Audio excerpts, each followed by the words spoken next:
ஆமென். இயேசுவின் நாமத்தினாலே உங்களை யாவரையும் நான் வாழ்த்துகிறேன், ஆசீர்வதிக்கிறேன். கர்த்தர் தாமே நம்மோடு கூட இருந்து நம்மளை வழி நடத்துவாராக. அருமையான இந்த ஊழியத்திலே ஆண்டவருடைய வார்த்தையை கொடுக்கும்படியாக கர்த்தர் கொடுத்த வாய்ப்புக்காக நான் ஆண்டவரை துதிக்கின்றேன். டாக்டர் சசி அவர்களுக்கும் இதை நடத்தி கொண்டிருக்கின்ற பாஸ்டர் அவர்களுக்கும் நான் நன்றியை தெரிவித்துக் கொள்கிறேன். கர்த்தர் தாமே இந்த நாளை நமக்கு ஆசீர்வதிப்பாராக. ஆமென். இந்த நாளிலே நம்முடைய செய்தியின் தலைப்பு ரொம்ப முக்கியமான ஒரு தலைப்பு. ஒரு சாதாரண தலைப்பு தான். ஆனா அநேக நேரத்திலே நாம் மறந்து போகின்றோம். அந்த காரியங்கள், அந்த முக்கியத்துவத்தை நாம் மறந்து போகின்றோம். அந்த செய்தியின் காரியத்தை இந்த வசனத்திலே நாம் பார்க்க முடியும். லூக்கா 19வது அதிகாரம் 5வது வசனம். லூக்கா 19வது அதிகாரம் 5வது வசனம். இயேசு அன்னார்ந்து பார்த்து அவனை கண்டு என்று சொல்லி அந்த இடத்துல நம்ம வாசிக்கின்றோம். என்னை காணுகிற ஒரு தெய்வம் உண்டு அப்படிங்கிற அந்த ஒரு உணர்வு இன்னைக்கு நம்முடைய வாழ்க்கையில இருக்கிறதா என்று சோதித்து நாம் அறிய வேண்டும். ஆல் சீயிங் சேவியர், என்னை பார்க்கிறாரா, அப்படி என்னை காண்கிறார் அப்படிங்கிற அந்த உணர்வு அதிகமாக இருக்க வேண்டும். ஒருவேளை நம்ம ஆண்டோடைய பிள்ளைகளாக இருக்கின்றோம், ரட்சிக்கப்பட்டிருக்கிறோம், அபிஷேகம் பெற்றிருக்கிறோம், ஆண்டவருக்காக ஊழியம் செய்யலாம், அநேக காரியங்களை ஆண்டவருக்காக நாம் செய்து கொண்டிருக்கின்றோம். ஆனால் நம்முடைய உள்ளத்திலே தேவன் என்னை காணுகின்றார் அந்த உணர்வு அதிகமாக இருக்க வேண்டும். அது பெருக வேண்டும். அல்லேலூயா. அது பெருக வேண்டும். அநேக நேரத்துல அது ரொம்ப அமைதலா இருக்குதுங்க. சில நேரத்துல அது காணாமலே போயிடுது. அப்படிப்பட்ட ஒரு காரியம் நம்முடைய வாழ்க்கையில இருக்கக்கூடாது. தேவன் என்னை பார்க்கிறார், தேவன் என்னை காண்கிறார் என்ற உணர்வு எல்லா நேரத்திலும், எல்லா சூழ்நிலையிலும், ஒவ்வொரு கிரியையிலும், எல்லா விதத்திலும் அந்த யோசனை ஆழமாக நம்முடைய உள்ளத்துல பதிந்திருக்க வேண்டும். அந்த வசனத்தை பாருங்க. லூக்கா 19:5. இயேசு அண்ணாந்து பார்த்து அவனை கண்டு. Christ looked up and saw Zacchaeus. இதுல ரொம்ப முக்கியமான ஒரு வேர்டு இருக்குங்க, ஒரு வார்த்தை, saw. அவனை கண்டு. என்னை காணுகிற ஒரு தெய்வம் உண்டு. ஒரு கம்பெனி முடிஞ்சு எல்லாரும் வெளியே சென்று கொண்டிருந்தார்கள். அப்போ வெளியே போகும்போது அங்க ஒரு செக்யூரிட்டி இருப்பார். அந்த செக்யூரிட்டி செக் பண்ணுவார், என்னெல்லாம் கொண்டு போறீங்க, அதாவது அங்க இருக்கிறது எந்த பொருளும் வெளியே போயிடக்கூடாது அப்படின்னு சொல்லி செக் பண்ணும்போது, அப்போ ஒரு மனிதன் என்ன பண்றான், ஒரு வண்டியை கொண்டு போறான். அந்த வண்டி பாத்தீங்கன்னா ஒற்றை சக்கர தள்ளு வண்டி, வீல் பேரோ என்று சொல்லுவாங்க. ஒரே ஒரு சக்கரம் தான் இருக்கும். அந்த சக்கரத்துல பாத்தீங்கன்னா ஒரு உட்டன் பாக்ஸ் இருக்கும். அந்த பாக்ஸ்ல அவன் அப்படியே வச்சு அந்த வண்டியை தள்ளிட்டு போறான். அப்ப அந்த செக்யூரிட்டி நிறுத்தி, சார் என்ன சார் நீங்க கொண்டு போறீங்கன்னு கேட்கும் போது, நான் ஒன்றும் கொண்டு போகல சார், அந்த பாக்ஸ்ல என்ன இருக்குன்னு கேட்குறான். நீங்க பாக்ஸ்ல ஒன்றும் இல்லை சார், திறந்து பாருங்கன்னு. உடனே அந்த செக்யூரிட்டி திறந்து பார்க்கிறாரு. அதுல ஒன்றும் இல்லை. மரத்தூள் இருந்தது, சா டஸ்ட் என்று சொல்லுவாங்க. அப்போ அந்த இடத்துல காற்றெல்லாம் அடிக்கும் போது மரத்தூள், கொஞ்சம் தூசி எல்லாம் இருக்கும். அப்போ பார்த்தாங்க, அதுல வேற எந்த திங்ஸும் இல்லை. சரி சார் நீங்க போகலாம். இது ஒரு திங்கட்கிழமை. செவ்வாய்க்கிழமை திரும்ப அதே மாதிரியாக வந்தாங்க. அந்த செக்யூரிட்டி செக் பண்றாரு, சார் என்ன வச்சிருக்கீங்க பாக்ஸ்குள்ள? ஒண்ணும் இல்லைன்னு. திறந்து பார்த்தா அதுல ஒன்றும் இல்லை. இப்படியாக புதன்கிழமை, வியாழன், வெள்ளி, சனி, ஞாயிறு, அடுத்த திங்கட்கிழமை வரும் பொழுது செக்யூரிட்டி திரும்ப கேட்கிறார், தம்பி அதுக்குள்ள என்ன இருக்குன்னு. உடனே இவர் சொல்றாரு, அதுல ஒண்ணும் இல்லைன்னு சொல்லி திறந்து காட்டுறாரு. உடனே அந்த செக்யூரிட்டி சொல்றாரு, தம்பி எனக்கு ஒரு டவுட் இருக்கு, எனக்கு பயமா இருக்கு, நீங்க ஏதோ ஒரு திருட்டுத்தனம் பண்றீங்க, ஏதோ ஒரு காரியத்தை செய்றீங்க, மறைக்கிறீங்க ஒரு காரியத்தை. உடனே செக்யூரிட்டி சொன்னார், எப்படியாவது சொல்லிரு தம்பி, இல்லைன்னா என் பாஸ் என்ன வேலையில இருந்து தூக்கிடுவாருன்னு. அதற்கு அந்த மனிதன் என்ன பதில் சொன்னார், சார் அந்த பெட்டிக்குள்ள ஒண்ணும் இல்லை, நான் இவ்வளவு நாள் கொண்டு போனது அந்த வீல் பேரோ, அதாவது ஒற்றை சக்கர தள்ளு வண்டி, அந்த தள்ளு வண்டியை தான் என்ன பண்றேன், ஒவ்வொரு நாளும் நான் கொண்டு போயிட்டு இருந்தேன் என்று சொன்னார்.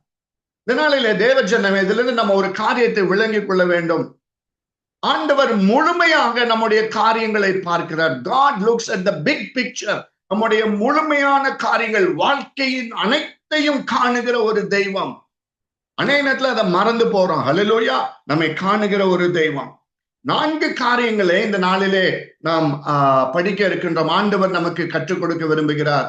பரிசுத்த ஆவியானவர் நம்மோடு இடைப்பட்டு இந்த 4 காரியங்கள், அந்த 4 காரியங்கள் என்னுடைய வாழ்க்கையில இருக்கிறதா, என்னுடைய ஜீவியத்துல இருக்கிறதா என்று சொல்லி ஆராய்ந்து பார்க்கும்படியாக நாம் அழைக்கப்படுகிறோம். முதலாவதாக ரோமர் 3வது அதிகாரம் 10-11. ரோமர் 3வது அதிகாரம் 10வது வசனம் 11வது வசனம் பார்க்கும் பொழுது, நீதிமான் ஒருவனாகிலும் இல்லை, உணர்வுள்ளவன் இல்லை.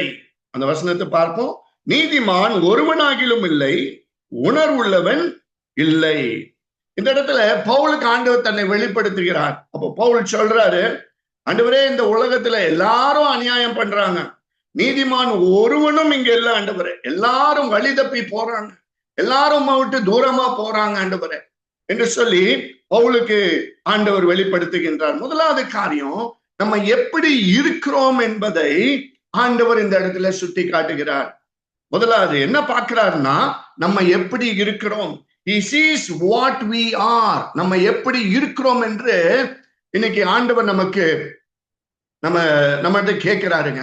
இன்னைக்கு நம்ம எப்படி இருக்கின்றோம்? பார்ப்பதற்கு அழகாக இருக்கிறோம், நல்ல ட்ரெஸ் பண்றோம், ஸ்மார்ட்டா இருக்கோம், வேலைக்கு போறோம், ஊழியத்துக்கு போறோம். ஆனா நம்முடைய உள்ளான மனிதன், நம்முடைய உள்ளான நிலைமை, நம்முடைய இருதயம் எப்படி இருக்கிறது? மனுஷன் முகத்தை பார்க்கிறான், கர்த்தர் உள்ளத்தை பார்க்கிறார். அல்லேலூயா. ஆண்டவர் எப்பவுமே நம்முடைய உள்ளத்தை பார்ப்பாருங்க. நம்முடைய மோட்டிவ்ஸ், நம்முடைய இன்டென்ஷன்ஸை பார்க்கிறாரு, நம்முடைய நினைவுகளை பார்க்கிறாரு. எந்த காரியத்தை நான் எப்படி செய்கிறேன், எப்படிப்பட்ட உணர்வோடு நான் செய்கிறேன் என்பதை ஆண்டவர் பார்க்கிறார். எல்லாவற்றையும் ஆராய்ந்து பார்க்கிற ஒரு தெய்வமாக இருக்கின்றார். லூக்கா 18வது அதிகாரத்திலே அங்க ஒரு மனிதன் இருக்கின்றான். அப்ப அந்த மனிதன் சொல்றான், எனக்கு எல்லாமே தெரியும் ஆண்டவரே, நான் சட்டம் படிச்சிருக்கேன், வேதம் எனக்கு தெரியும், வசனம் தெரியும், சிறு வயதுல இருந்து எல்லாம் நான் கடைபிடித்திருக்கேன். அவனுக்கு பேர் மிஸ்டர் பர்ஃபெக்ட்னு கொடுக்குறாங்க. எல்லாவற்றையும் அறிந்த மனிதன், அந்த ஊர்லயே ரொம்ப பெரிய ஆளா இருக்காரு. எனக்கு எல்லாம் தெரியும் என்று சொல்லி அவன் சொல்லிட்டு இருக்கும் போது, நான் ரைட் என்று அவன் சொல்லுகிறான். மிஸ்டர் ரைட், மிஸ்டர் பர்ஃபெக்ட் என்று தன்னையே மேம்படுத்தி அவன் சொல்லி கொண்டு இருக்கின்றான். ஆனா ஆண்டவர் அவனை பார்க்கும் பொழுது அவனிடத்துல ஒரு காரியத்தை சொல்றாரு. லூக்கா 18வது அதிகாரம் 22வது வசனத்துல, உன்னிடத்துல ஒரு குறைவு உண்டு. You lack one thing. உன்னிடத்துல ஒரு குறை உண்டு. நீ மிஸ்டர் பர்ஃபெக்ட் கிடையாது, நீ சிறந்தவன் கிடையாது அப்படி நினைத்துட்டு இருக்காய்.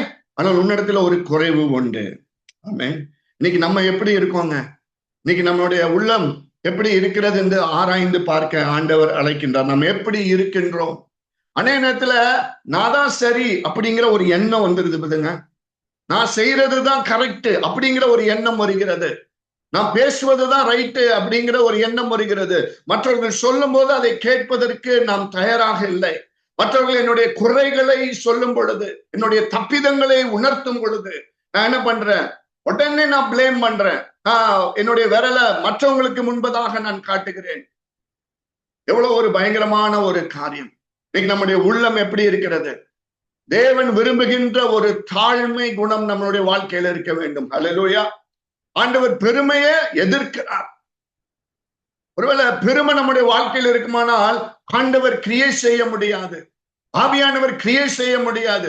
எனக்கு எல்லாம் தெரியும், நான் எல்லாவற்றையும் அறிந்தவன், எனக்கு நல்ல வேதம் தெரியும், எனக்கு நல்ல ஜெபம் பண்ண தெரியும், பல ஆண்டுகளா நான் ஊழியம் செய்யறேன், எனக்கு இந்த கிருபை இருக்கு, அந்த வரம் இருக்கு அப்படின்னு சொல்லி நம்ம மேன்மை பாராட்டுவோமானால் அது ஆண்டவருடைய பார்வையிலே துக்கமாக இருக்கும். பரிசுத்த ஆவியாருடைய உள்ளத்துல அது துக்கத்தை கொண்டு வரும்.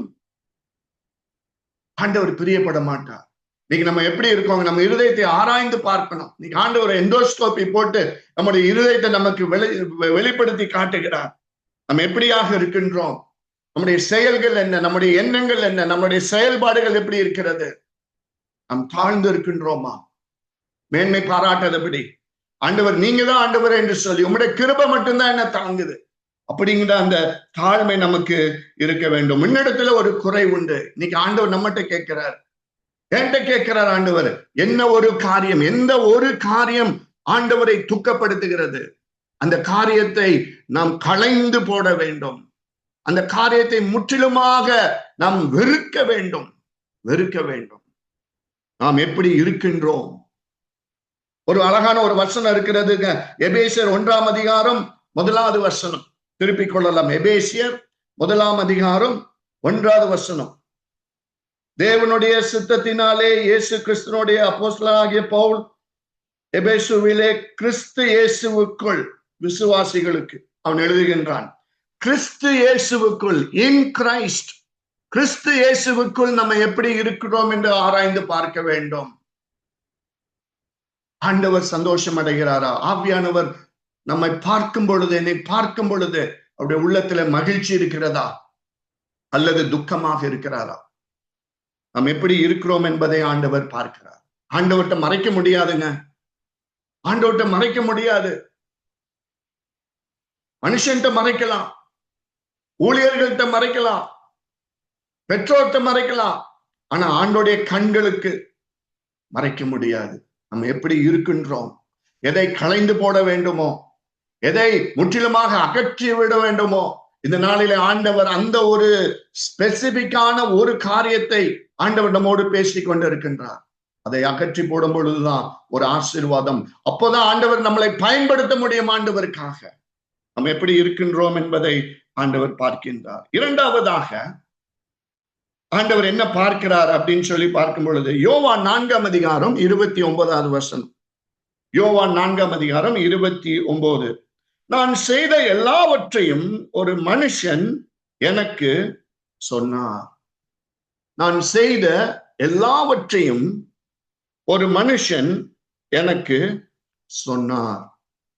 இதுல ரொம்ப முக்கியமான ஒரு வார்த்தை இருக்கிறது இந்த வசனத்துல. எல்லாவற்றையும், எவ்ரிதிங், எல்லாவற்றையும். அப்ப பாருங்க, ஆண்டவர் எவ்வளவு ஒரு மைன்யூட்டா நம்மளை பார்க்கிறார் பாருங்க. மைன்யூட்டா நம்மளை வாட்ச் பண்றார், கவனிக்கின்றார். எல்லாவற்றையும் அந்த ஸ்ரீ சொல்றான். இப்ப பாருங்க, இந்த 2வது காரியம் நம்ம என்ன அறிந்து கொள்றோம், நம்ம என்ன செஞ்சிருக்கிறோம்னு ஆண்டவர் பார்க்கிறார். அல்லேலூயா. வாட் we have done, நம்ம என்ன செஞ்சிருக்கோம். முதலாவதாக நான் சொன்ன நம்ம எப்படி இருக்கிறோம்னு பார்க்கிறாரு.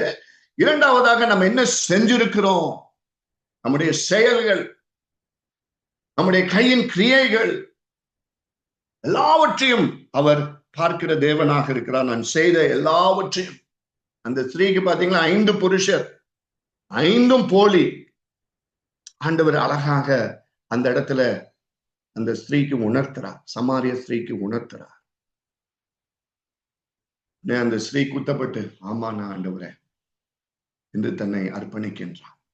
இன்னைக்கு தேவன் விரும்புகின்ற ஒரு காரியம், இன்னைக்கு இந்த சத்தியத்திலிருந்து நாம் புரிந்து கொள்றது, நான் எப்படி இருக்கிறேன், நான் என்ன செய்திருக்கிறேன் என்று சொல்லும் பொழுது தேவன் விரும்புகின்ற ஒரு காரியம், தேவனுக்கு பிரியமில்லாதவற்றை நாம் அகற்ற வேண்டும். பாவத்தை வெறுக்கும் ஒரு மனசாட்சி நமக்கு வேண்டும். அல்லேலூயா. இதுல இருந்து நாம் கற்றுக்கொள்கிற மிக முக்கியமான ஒரு ஸ்டேட்மெண்ட், பாவத்தை வெறுக்கும் ஒரு மனசாட்சி. The consciousness to hate sin, பாவத்தை வெறுக்கும் மனசாட்சி. ஆண்டவர் பரிசுத்தம் உள்ளவர். பரலோக ராஜ்யத்துக்கு போகும்போது பரலோகத்துல ஒரே ஒரு பாடல் தாங்க இருக்கு. என்ன பாடல் பாடுவாங்க தேவ தூதர்கள் எப்பொழுதும்? பரிசுத்தர், அவர் பரிசுத்தர், பரிசுத்தர், பரிசுத்தர், பரிசுத்தர். God is holy. அநேக நேரத்துல நம்ம ஆராதிக்கிற தேவன் பரிசுத்தம் உள்ள தேவன். எபிரேயர் 13 அதிகாரம் 12வது வசனம், எபிரேயர் 13:12 வாசிக்கிறோம். அந்தபடியே இயேசுவும் தம்முடைய சொந்த இரத்தத்தினாலே ஜனத்தை பரிசுத்தம் செய்யும்படியாக நகர வாசலுக்கு புறம்பே பாடுபட்டார். எபிரேயர் 13:12, பரிசுத்தம் செய்யும்படியாக. அது ரொம்ப முக்கியமான ஒரு வார்த்தை. இன்னைக்கு தேவன் விரும்புகின்ற ஒரு பரிசுத்தமான ஒரு ஜீவியம். ஒரு கேள்வி கேட்கலாங்களா? அனுதினமும் ஆண்டோடைய பிள்ளைகளாக நம்ம இருக்கிறோம்னா நம்ம கேட்க வேண்டிய ஒரு கேள்வி, every believer should ask this question: am I growing in holiness? நான் பரிசுத்தத்தில் வளர்ந்து கொண்டிருக்கின்றேன். ஒவ்வொரு நாளும் என்னுடைய வாழ்க்கையில பரிசுத்த கிரியை, தேவன் விரும்புகின்ற அந்த பரிசுத்த சாயல் எனக்குள்ளாக வளர்ந்து கொண்டிருக்கிறதா? am I growing? வளர்ச்சி இருக்கிறதா? கடந்த மாதத்தை காட்டிலும், கடந்த வாரத்தை காட்டிலும், நேற்றை காட்டிலும் இன்னைக்கு என்னுடைய வாழ்க்கையில தேவன் விரும்புகின்ற அந்த பரிசுத்தம் இருக்கிறதா? அது வளர்ந்து கொண்டு இருக்கிறதா? அந்த செல்ஃப் செக் வேணுங்க. இந்த மாற்றம் வேணும். ஆண்டவர் அதுதான் எதிர்பார்க்கிறார். ஆவியானவர் அதுதான் நம்மிடத்துல எதிர்பார்க்கின்றார். பரிசுத்தம் செய்யும்படியா நகரவாசலுக்கு புறம்பே பாடுபட்டார். ஒரு வசனம் உங்களுக்கு நான் கோடிட்டு காட்டுகிறேன். பரிசுத்தத்தின் சித்திரத்தை நாம் எப்படி விளங்கி கொள்ள முடியும் என்று சொல்லி பார்க்கும் பொழுது அந்த வசனத்தை யாத்திராகமம் 27 அதிகாரம் 20வது வசனம், யாத்திராகமம் 27:20 நம்ம அந்த இடத்துல வாசிக்கிறோம். குத்து விளக்கு எரிவதற்கு ஆண்டவர் அந்த இடத்துல சொல்லுகிறார். ஆரோன்ட்ட சொல்றாரு, எனக்கு ஒரு எண்ணெய் தேவை என்று சொல்லி. அப்ப பாருங்க, அந்த வசனத்தை வாசிக்கும் பொழுது தெளிவான ஒலிவ எண்ணெய் கொண்டு வான்னு சொல்லி ஆண்டவர் சொல்றார். Bring pure oil. பாருங்க, என்ன கொண்டு வான்னு ஆண்டவர் சொல்லல, தெளிவான ஒலிவ எண்ணெய். தெளிவான அப்படின்னா கலப்படம் இல்லாத சுத்தமான ஒரு எண்ணெய். பாருங்க, ஆண்டவர் எதிர்பார்க்கிறது பாருங்க, காட் ஸ்டாண்டர்ட், பரிசுத்தத்தின் சித்திரம், தெளிவான ஒலிவ எண்ணெய். சாதாரண எண்ணெய் எல்லாம் கொண்டு வந்துடாத, டூப்ளிகேட் எல்லாம் கொண்டு வந்துடாத, தெளிவான எண்ணெய். யாத்திராகமம் 37வது அதிகாரம் 29வது வசனம். யாத்திராகமம் 37:29 ஆண்டவர் சொல்றாரு, அபிஷேக தைலத்தையும், பரிசுத்த அபிஷேக தைலத்தையும். அந்த இடத்துல ஆண்டவர் சொல்றாரு பரிசுத்த அபிஷேகத்தை. வெறும் தைலம்னு சொல்லி இருக்கலாம். அப்ப பாருங்க, இல்ல நம்ம கற்றுக்கொள்ள தேவன் விரும்புகின்ற ஒரு காரியம், God demands holiness, ஒரு பரிசுத்தமான ஒரு சுத்தமான காரியத்தை தான் ஆண்டவர் எதிர்பார்க்கிறார். அப்ப ஆண்டவருடைய ஸ்டாண்டர்ட், ஆண்டவருடைய அந்த காரியம் எவ்வளவு முக்கியமானது பாருங்க. ஆண்டவர் நம்மகிட்ட அழைக்கிறாருங்க, ஒரு பரிசுத்தமான ஜீவியம் செய்யும்படியாக, எல்லா காரியத்திலும் ஆண்டவரை பிரியப்படுத்த முடியாது. இன்னைக்கு நம்முடைய வாழ்க்கையில என்ன ஒரு காரியம் ஆண்டவருக்கு பிரியமில்லாத காரியங்கள் இருக்கு? பெருமை இருக்கிறதா? அகந்தை இருக்கிறதா? மேட்டிமை இருக்கிறதா? பொய்நாவு இருக்கிறதா? அல்லது மற்றவர்களை நான் ரெஸ்பெக்ட் பண்ணாம நான் இருக்கிறேன்னா? கோபம், எரிச்சல், கெட்ட வார்த்தை, ஒருவேளை துணிகரமான பாவங்கள் நான் செய்கின்றேனா? கணவன் மனைவி இடத்துல நான் எப்படி இருக்கின்றேன்? உண்மையாக இருக்கின்றேனா? இன்னைக்கு சத்ருவானவன் குடும்பங்களை சிதைத்து கொண்டிருக்கின்றான். நாங்க குடும்ப ஊழியத்துல இருக்கிறோம். நிறைய கருத்தரங்கெல்லாம் நாங்க பண்றோம் குடும்பங்களுக்காக. நாங்கள் செய்யும் பொழுது பாக்குறோம், இன்னைக்கெல்லாம் 2 வருஷம் 1 வருஷங்க கிறிஸ்தவ குடும்பம், 1 வருஷம் கூட தாக்கு பிடிக்கிறது ரொம்ப பெருசா இருக்கு. 2 வருஷம் கூட தாக்கு பிடிக்கிறது ரொம்ப சிரமமா இருக்கு. ஒரு பட்டணத்திற்கு எங்களை கூப்பிட்டு இருந்தாங்க, நாங்க போயிருந்தோம். அங்கே ஒரு குடும்பத்தோடு பேசி கொண்டிருந்தோம். நல்ல ஆண்டவரை தேடுகின்ற ஒரு குடும்பம், கர்த்தருக்கு பயந்த ஒரு குடும்பம், நல்ல ஊழியம் செய்கிற குடும்பம், நல்ல வேலையில இருக்காங்க, குடும்பமா ஊழியம் செய்யறாங்க. 13 ஆண்டுகள் அவங்க ஒன்னா இருந்திருக்கிறாங்க. ஒரு 2 வாரத்துக்கு முன்னாடி எனக்கு ஒரு போன் கால் வந்தது. அந்த சிஸ்டர் என்னை கூப்பிட்டு, பிரதர் என் சூழ்நிலை மாறிடுச்சுன்னாங்க. எனக்கு பயங்கர ஷாக் ஆயிடுச்சு. ரீசெண்டா தான் அவங்க வீட்டுக்கு நான் போயிருந்தேன். அவங்க சொன்னாங்க, என் ஹஸ்பண்ட் என்னை விட்டு போறாரு. சத்ருவானவன் குடும்பத்தை தாக்குறான். ரொம்ப கவனமாக நாம் இருக்க வேண்டும். கர்த்தருக்கு பயந்து நடக்க வேண்டும். குடும்ப ஜெபம், பிள்ளைகளோடு சேர்ந்து நாம் ஜெபிக்க வேண்டும். நாங்க அந்த ஃபேமிலி செமினார்ல, குடும்ப கூடுகையில நாங்க சொல்லுவோம், கணவன் மனைவி பிள்ளைகள் கைப்பிடித்து நாம் ஜெபிக்க வேண்டும். கணவன் மனைவியும் கைப்பிடித்து பிள்ளைகளுக்காக ஜெபிக்க வேண்டும். குடும்பத்திற்காக தேவ சமூகத்திலே காத்திருக்க வேண்டும். இன்னைக்கு எல்லாவற்றுக்கும் நேரம் உண்டு, ஆனால் தேவ சமூகத்தை தேடுவதற்கு நேரம் இல்லை. அதுதாங்க ரொம்ப முக்கியமான ஒரு காரியம். யார் ஆண்டவருடைய பிரசன்னத்தை தேட மாட்டாங்கன்னா, சுய திருப்தி உள்ளவர்கள் தேட முடியாது. சுய திருப்தி இருக்கும் போது நான் ஆண்டவருடைய சமூகத்தை தேட மாட்டேன், ஆண்டவருடைய பிரசன்னத்தை நாட மாட்டேன். 2வது சுய நிறைவு இருக்குமானால் என் வாழ்க்கையில ஆண்டவரே தேவையில்லை, நான் எதற்காக ஜெபிக்கணும், எதற்காக வேதத்தை வாசிக்கணும், எதற்காக ஆண்டவருடைய பிரசன்னத்தை நான் தேடணும்ன்ற அந்த உணர்வே வராது. சுய திருப்தி, சுய நிறைவு மூன்றாவதாக சுய நீதி. நான் பரிசுத்தவான், நான் பரிசுத்தவாட்டி, எனக்கு எல்லாம் தெரியும், சத்தியத்தை அறிஞ்சு 20 வருஷமா 30 வருஷமா ஆண்டவரை பின்பற்றேன், எனக்கு எல்லாம் தெரியும் அப்படிங்கின்ற அந்த ஒரு பக்தி, அந்த அந்த எண்ணம் இருக்குது பாருங்க, சுய நீதி, எனக்கு எல்லாம் தெரியும். 3 காரியங்கள் இருக்குமானால் நம் தேவ சமூகத்தை தேடவே முடியாது. சுய நிறைவு, சுய திருப்தி, சுய நீதி, இதெல்லாம் களைந்து போட வேண்டும்.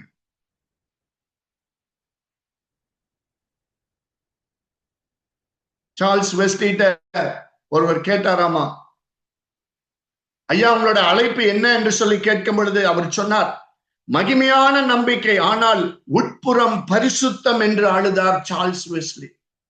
மகிமையான நம்பிக்கை, நான் தேவ சமூகத்துல நான் சென்று ஆண்டவரை ஆராதிப்பேன், அந்த மகிமையான நாளுக்காக நான் காத்திருக்கின்றேன், ஆனால் உட்புறம் பரிசுத்தம் என்று அழுதார் சார்ல்ஸ் வெஸ்லி.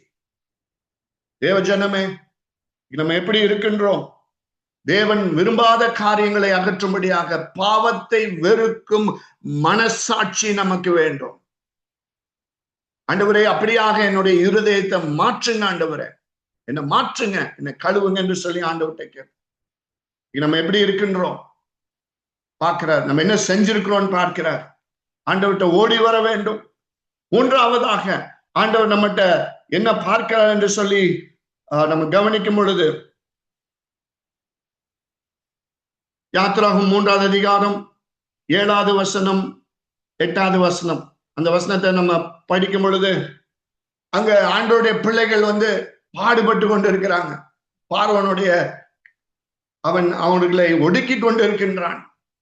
அந்த காரியத்தை ஆண்டவர் எப்படி சொல்றாரு, அந்த வசனத்தை நீங்க பார்க்கும் பொழுது, நான் பார்க்கவே பார்த்து, வசனம் 7, 8 நீங்க பார்க்கலாம். 7வது வசனம், நான் பார்க்கவே பார்த்து என்று சொல்லி ஆண்டவர் சொல்றாரு. அவங்களுடைய கடினம், அவங்களுடைய வேதனை, அவங்களுடைய பாடுகள், அவங்களுடைய நிந்தைகள் எல்லாவற்றையும் ஆண்டவர் என்ன பார்க்கிறாரு, அதை பார்க்கிறார்.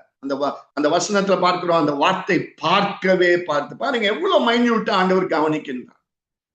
மூன்றாவதாக ஆண்டவர் என்ன பார்க்கிறார்னா, நம்முடைய கஷ்டங்கள், நம்முடைய கண்ணீர், நம்முடைய போராட்டங்களை ஆண்டவர் பார்க்கிறார். தேவஜனமே, ஒருவேளை இந்த நேரத்துல கூட நீங்க ஜெபித்து கொண்டு இருக்கலாம், ஆண்டவரே என்னோட வாழ்க்கை, நான் உம்முடைய பிள்ளையா இருக்கேன் ஆண்டவரே, ஆனாலும் என்னோட வாழ்க்கையில பல போராட்டங்கள், பல அவமானங்கள், நிந்தைகள், கண்ணீர், ஆண்டவரே துக்கமான சூழ்நிலைகள், எதுவுமே மாறல என்று ஆண்டவர் அதை சொல்றாரு. இதனால நான் பார்க்கவே பார்க்கிறேன் என்று. ஹல்லேலூயா.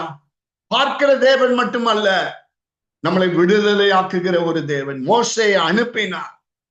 அதற்கு என்ன காரணம்? 8வது வசனம் 9வது வசனம் பாத்தீங்கன்னா, அவங்க கூக்குரல் இட்டாங்க.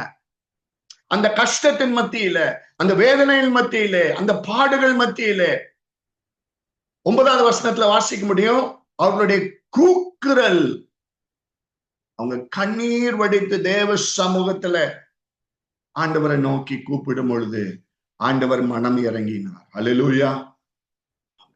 என்ன போராட்டம் இருந்தாலும் சோர்ந்து போகாதீங்க. தேவ சமூகத்தை நீங்க பற்றி கொள்ளுங்க. இரவும் பகலுமாக தேவ பாதத்துல அமர்ந்து கண்ணீரோடு வேண்டிக் கொண்டிருக்கும் பொழுது அந்த காரியங்களை ஆண்டவர் ஜெயமாக மாற்றுவார். அல்லேலூயா. ஜெபத்திற்கு பதில் கொடுக்கிற ஆண்டவர். ஒரு டீனேஜ் வயதுல உள்ள ஒரு பிள்ளை, நல்ல ஆண்டவர் அறிந்த பிள்ளை, திடீர்னு பாத்தீங்கன்னா மொபைலுக்கு அடிக்ட் ஆயிட்டான். மொபைல் எப்ப பார்த்தாலும் மொபைல்ல கேம் விளையாண்டுட்டே இருப்பான். பாடமும் சரியா படிக்க முடியல, வேதத்தை வாசிக்க முடியல, ஜெபிக்க முடியல, ஆலயத்துக்கு வரணுங்கிற அந்த இன்ட்ரெஸ்ட் இல்லை.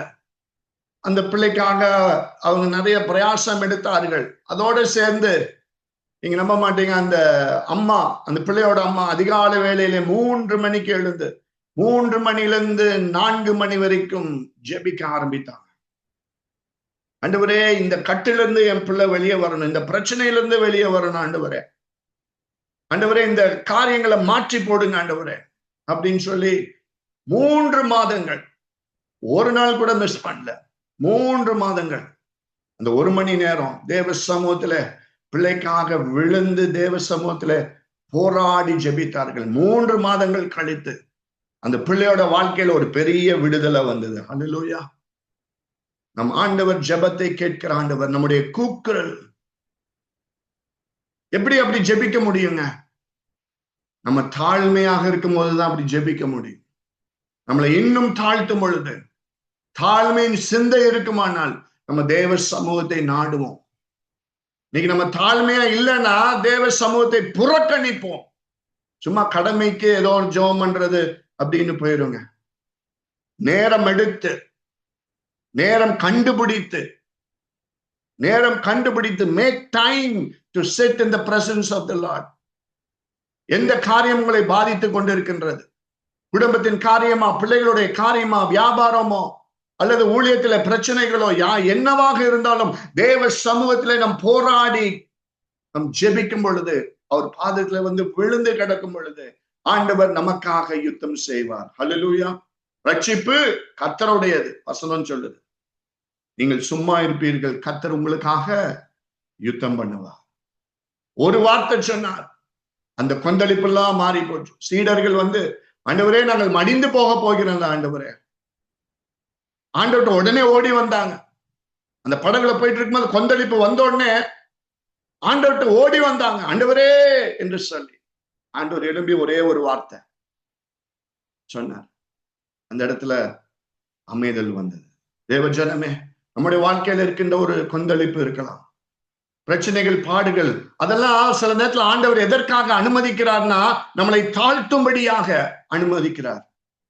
அதுவும் ஒரு ரீசன் உண்டுங்க. ரெண்டாவது, நம்மளை இன்னும் பரிசுத்தப்படுத்தும்படியாக, இன்னும் நம்முடைய முழங்காலை முடக்கும்படியாக அப்படிப்பட்ட சூழ்நிலைகள், பாடுகளை அனுமதிக்கின்றார்.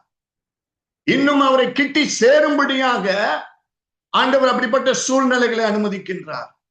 சில நேரத்துல இன்னும் நம்மளை பரிசுத்தப்படுத்தி, நம்மளை தகுதிப்படுத்தி அவருடைய ராஜ்யத்திற்கு கொண்டு வரும்படியாக அந்த சூழ்நிலைகளை ஆண்டவர் பயன்படுத்துகின்றார். இவ்வளவு விஷயங்கள் இருக்குங்க. ஒரு பாடுகள், ஒரு கஷ்டங்கள் வரும் பொழுது அதுக்கு ஒரு விடுதலை உண்டு, ஆனால் உள்ளான ஒரு நோக்கம் உண்டு. இதெல்லாம் ஆண்டவர் இடத்திலே இன்னும் நம்மளை கொண்டு வரும்படியாக, அவர் பக்கத்திலே கொண்டு வரும்படியாக, அவருடைய சித்தத்தை செய்வதற்கு நம்மளை பயிற்சிவிக்கும்படியாக ஆண்டவர் இப்படிப்பட்ட சூழ்நிலைகளை அனுமதிக்கின்றார். அவருடைய சித்தத்திற்கு ஒப்பு கொடுத்து அவரை நோக்கி பார்க்கும் பொழுது, ஒவ்வொரு தடவையும் ஒரு பிரச்சனை வரும்போது, கஷ்டம் வரும் பொழுது, நம்ம ஆண்டவர்கிட்ட கேள்வி கேட்காம, ஆண்டவர் வை என்று கேட்டால் ஆண்டவர் வை நாட் என்று கேட்பார். ஆண்டவர்கிட்ட கேள்வி கேட்காதபடி நம்மை ஆராய்ந்து பார்க்க வேண்டும். ஒவ்வொரு தடவையும் ஒரு பிரச்சனை, ஒரு கஷ்டம், ஒரு வேதனை வரும் பொழுது உடனடியாக தேவ சமூகத்திலே முழங்கால் போட்டு, ஆண்டவரே என்னிடத்துல என்ன குறை உண்டு, ஆண்டவரே நீங்க என்ன சொல்லித்தர விரும்புகிறீங்க, இந்த காரியத்து நிமித்தமாக நான் என்ன கற்றுக்கொள்ள வேண்டும் என்பதை ஆண்டவர்கிட்ட கேட்கும் பொழுது ஆண்டவர் தெளிவாக வழி நடத்துவார், நன்மையான காரியங்களை செய்வார். நம்முடைய கண்ணீரை துடைக்கின்ற ஆண்டவர். அல்லேலூயா. முதலாவதாக நம்ம எப்படி இருக்கிறோம் என்று பார்க்க, இரண்டாவது நம்ம என்ன செய்யறோம்னு பார்க்கிறார், மூன்றாவது நம்முடைய கண்ணீர், நம்முடைய பாடுகளை அறிந்த தேவனாக இருக்கின்றார். நான்காவதாக யோவான் 6வது அதிகாரம் 68வது வசனத்துல, நித்திய ஜீவ வசனங்கள் உம்மிடத்திலே உண்டு என்று சொல்லி சீமோன் பேதுரு சொல்றார். ஆண்டவரே நாங்க எங்க போவோம், நமக்கு என்ன வேணும்னு ஆண்டவர் அறிந்திருக்கின்றார். நம்மளை எப்படியாவது அவருடைய ராஜ்யத்திலே கொண்டு வந்து சேர்க்கும்படியாக, நித்திய ஜீவனை பெற்றுக் கொள்ளும்படியாக. ஆமென். கடைசி நாட்கள் இருக்கின்றோம், கடைசி வேலையில இருக்கின்றோம். we are in the last moments என்று கூட சொல்லலாம். the days are evil. பொல்லாத நாட்களுங்க இந்த நாட்கள்ல. நான் உலகத்துல நடக்கிற சம்பவங்கள் பார்க்கும் பொழுது பயங்கரமாக இருக்கிறது. நியூஸ் பேப்பர் திறந்தா நமக்கு தெரியுது, டிவி பார்த்தா நமக்கு தெரியுது. we are living in the evil days. பொல்லாத நாட்கள்ல நம்ம வாழ்ந்து கொண்டிருக்கின்றோம். எப்ப வேணாலும் ஆண்டவருடைய வருகை இருக்கும். அவர் எப்ப வந்தாலும் நான் ரெடியா இருக்கணுங்க. அப்படியாக நான் என்னுடைய வாழ்க்கையை நான் வைத்திருக்க வேண்டும். எனி டைம் அவருடைய ராஜ்யத்திலே போகும்படியாக. இரண்டாவதாக, வெறும் கையா போக முடியாது, ஆத்துமாக்களோடு. ஹல்லேலூயா. ஆத்மாதான் என் பணி நம்ம செய்யணும். ஆண்டவரை சந்திக்கும் பொழுது ஆண்டவர் கேட்க மாட்டார், எத்தனை கிரெடிட் கார்டு வச்சிருந்த, எத்தனை கார் வச்சிருந்தா, உன்னுடைய பேங்க் பேலன்ஸ் என்ன, என்னென்ன உடைமைகள் நீ வைத்திருந்தா என்ன ஆண்டவர் கேட்க மாட்டார். ஒரே ஒரு காரியத்தை கேட்பார், எத்தனை ஆத்துமாக்களுக்கு என்னுடைய அன்பை சொன்னாய் மகனே மகளே என்று கேட்பார். அதனால அந்த கேள்வியை கேட்கும் பொழுது நம்ம என்ன பதில் சொல்ல போகிறோம்? ஆண்டவரை பற்றி நம்ம சொல்லணுங்க, தனித்தனியாக, 1 to 1. அது ரொம்ப முக்கியம். 1 to 1 இவாஞ்சலிசம். ஆண்டவரை பற்றி சொல்லணும், அவங்களுக்காக ஜெபிக்கணும், சபைக்கு கூட்டிட்டு வரணும். இந்த பணி செய்து கொண்டே இருக்கணுங்க. நம்ம எந்த ப்ரொஃபஷன்ல இருந்தாலும் சரி, வேலை செய்யற இடத்துல ஆண்டவரை பற்றி நம்ம சொல்ல வேண்டும். நம்முடைய ஃப்ரெண்ட்ஸுக்கு, நம்முடைய கலீக்ஸ்க்கு ஆண்டவரை பற்றி சொல்லிக்கொண்டே இருக்க வேண்டும். என்னைக்கு கடைசியாக ஆண்டவரை பற்றி நம்ம சொன்னோம்? ஆண்டவரை அறியாத ஒரு நபர்கிட்ட கடைசியாக என்றைக்கு நாம் சொன்னோம்? சிந்திப்போம். அந்த அழைப்பு, அந்த நோக்கம் பெருகி கொண்டே இருக்க வேண்டும். நித்திய ராஜ்யத்திற்கு நம்ம போனுங்க, வெறும் கையா போக முடியாது. ஆண்டவர் நம்மளை கவனிக்கிறாருங்க. 4 காரியங்கள் நம்ம பார்க்கிறோம். நான் எப்படி இருக்கேன், என்ன செஞ்சிருக்கிறேன், என்னுடைய கண்ணீர் பாடுகளை பார்க்கிறாரு. நித்திய ராஜ்யத்திற்கு என்னை ஆயத்தப்படுத்துகின்றார். வெறும் கையா போகக்கூடாது, மற்றவர்களோடு நான் செல்ல வேண்டும். இன்னைக்கு நம்முடைய வாழ்க்கை எப்படி இருக்குன்னு சொல்லி ஆராய்ந்து பார்ப்போம். வேதத்தில் ஒரு மனிதனை குறித்து சுருக்கமாக நாம் தியானிக்க போகின்றோம். அதாவது ஆண்டவர் அந்த மனிதனை பார்த்து கொண்டே இருந்தார். He was following him.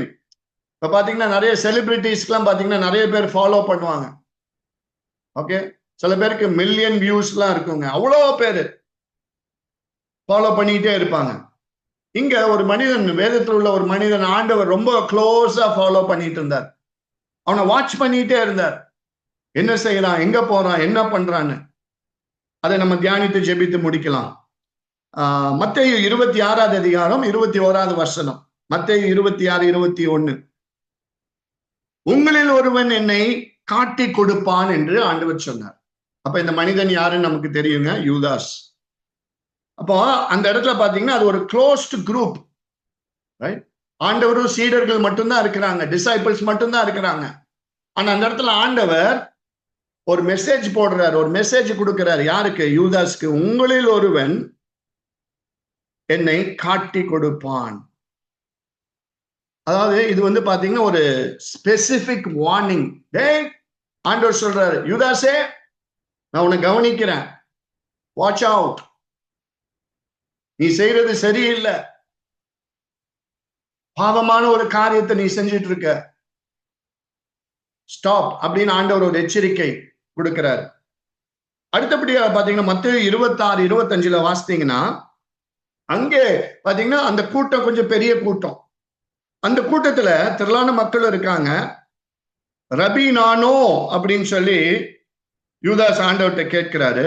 நீ சொன்னபடியே தான் என்றார். இஸ் இட் மீ என்று அவன் கேட்கிறான். ஆண்டவர் சொல்ற, Jesus said, yes you are.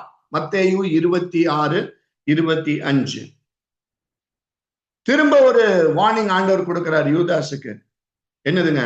Direct warning. அப்பவும் யூதாஸ் கேட்கல, மனம் திரும்பல.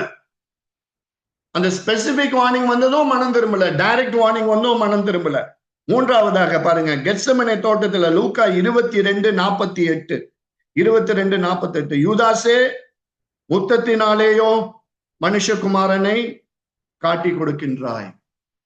அப்போ அந்த சீனை நம்ம அப்படி பிக்சரைஸ் பண்ணி பார்ப்போங்க. இப்ப இந்த இடத்துல ஆண்டவருக்கும் யூதாஸுக்கும் எவ்வளவு கேப் இருக்குங்க? ரொம்ப தூரம் இல்லைங்க, வெரி வெரி வெரி க்ளோஸ். நான் சொல்லுவேன் few inches தான் டிஸ்டன்ஸ் ஆண்டவருக்கும் யூதாஸுக்கும். மூணாவது ஒரு ஃபைனல் வார்னிங் கொடுக்கிறார். This is called final warning. மனம் திரும்பு அப்படின்னு சொல்லி. ஆனா யூதாஸ் கேட்கலைங்க. he said no. அவன் மனம் திரும்பல. அவனுடைய நிலைமையை நம்ம அறிந்திருக்கணும். தேவஜனமே, இந்த எச்சரிப்பு ஆண்டவர் நமக்கு கொடுக்கிறார். God's eyes are following. ஆண்டவர் நம்மை கவனித்து கொண்டிருக்கின்றார். இன்னைக்கு உலகத்தின் பார்வையில எப்படி இருக்கிறோம்னு முக்கியம் இல்லைங்க. தேவனுடைய பார்வையில, இந்த ஐஸ் ஆஃப் த லார்ட், தேவனுடைய பார்வையில நம்ம எப்படி வாழுகிறோம், எப்படி இருக்கின்றோம்? ஆவியானவருடைய உள்ளத்துல ஒரு மகிழ்ச்சி இருக்கிறதா? ஆவியானவர் நம்மை பார்க்கும் பொழுது சந்தோஷம் அடைகிறாரா என்பதுதான் ஒரு கேள்வி. அப்படியாக நம்முடைய வாழ்க்கை, நம்முடைய ஊழியம், நம்முடைய செயல்பாடுகள் மாற வேண்டும். லூக்கா 13வது அதிகாரம் 3வது வசனத்துல அந்த வசனம் இப்படியாக சொல்லுகிறது, but unless you repent, you too will all perish. மனம் திரும்பு, இல்லாவிட்டால் அடுத்த பகுதி நீ வெட்கப்பட்டு போவாய். மனம் திரும்பு, நீ ஆண்டவர், அது அந்த வார்த்தை ஆண்டவருடைய வார்த்தைங்க. லூக்கா 13:3 அது ஆண்டவரே சொல்றார். இன்னைக்கு நம்ம மனம் திரும்பணுங்க. நம்ம எந்த ஸ்டேஜ்ல இருக்கோம்னு நமக்கு தெரியல, ஆனா ஆராய்ந்து பார்க்கணும். ஆராய்ந்து பார்க்கும்போது தெரியும் நம்ம எந்த ஸ்டேஜ்ல இருக்கிறோம். ஆண்டவர் சொல்றாரு, என்னிடத்துல வா, என்னிடத்துல வான்னு ஆண்டவர் கூப்பிடுறார்.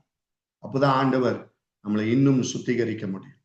3 காரியங்கள், ஒரு அழைப்பு. 3 காரியங்கள்.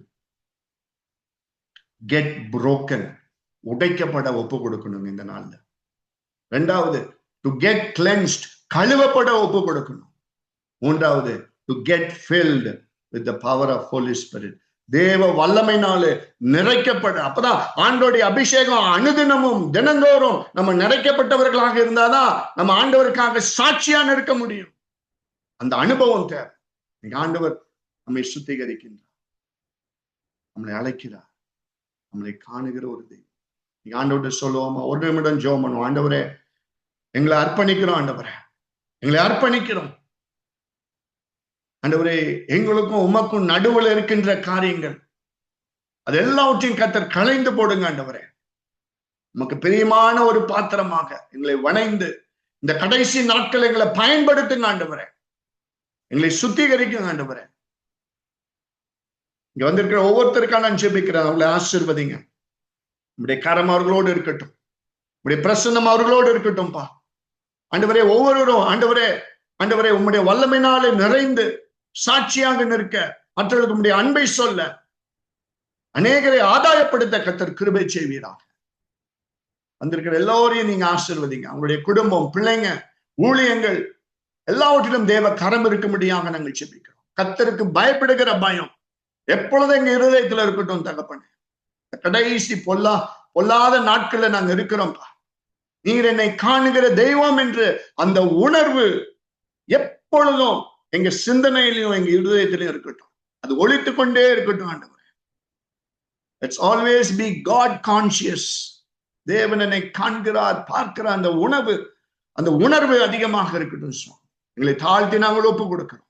ஆசீர்வதியும். இதனாலே பொறுப்படுங்க. தொடர்ந்து உம்முடைய கரம் எங்களோடு இருக்கட்டும். இயேசுவின் மூலம் கேட்கிறோம் நல்ல பிதாவே, ஆமென்.